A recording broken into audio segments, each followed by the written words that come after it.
The darkness cleared as the light clicked on. It appeared that I was the only one in this room. The walls and the floor were made of cement, from what I could tell, without actually being able to touch them. I could see a pole in the centre of the room. Perhaps I'm in a basement?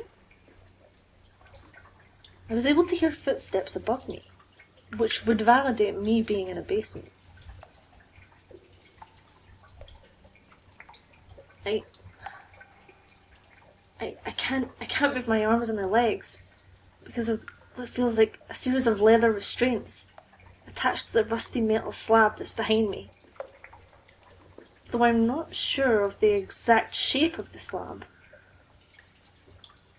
From what I could see of my body when I let my head fall forward, my dress was covered in blood.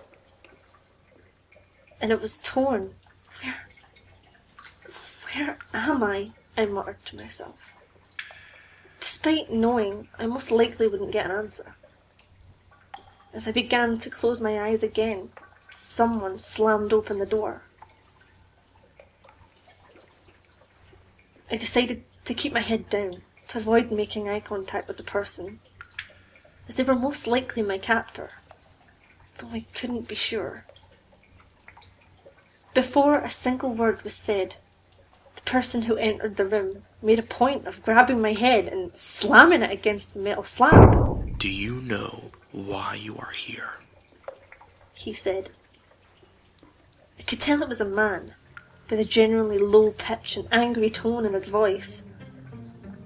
I found myself unable to respond to his question. "Do you know why you're here?" He asked me again. His voice was wavering this time, before he slammed my head against the metal slab again, causing some rust flakes to slide down my back. No, I finally answered. "You are here because you took something from me, and you hid it." What did I take? "I can't remember." Then why have me locked up like this? "Because I know you took it. I know it." Again, I found myself unable to answer him. The man grabbed my head by my chin and made me look into his eyes. "I am going to make you suffer the same way I am suffering." He was screaming at me now, before slamming my head against the slab again, causing me to pass out. When I awoke, what seemed to be ages later, there were machines hooked up to me, a mask around my face to keep oxygen going into my lungs, and several needles penetrating my skin before I could figure out what was all hooked up to me. The door slammed open again. It was him. He was wearing a grey sweater with no logo or anything on it.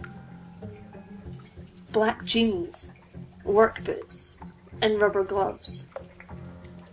He was wearing some sort of ski mask with a paper mask over it. "These machines will keep you alive. You will be perfectly cared for, but your life no longer has a purpose. Your life will get back its purpose when I find what you took from me, my purpose in life, the child I was supposed to raise.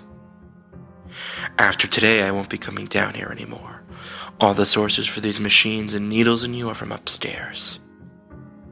You will be absolutely alone," he said, in a rather surprisingly calm tone.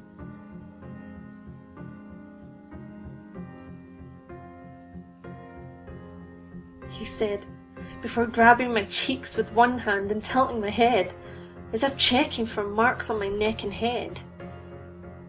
He let go of me before going back out the door and upstairs. At first, I was fine with being alone. It was much better than being with my captor. But it didn't take too long for deafening silence to get to me. I was shaking against my restraints and slamming my head against the slab, but it was no use.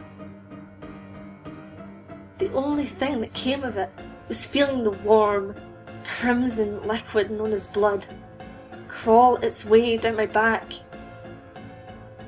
before dripping onto the floor beneath me.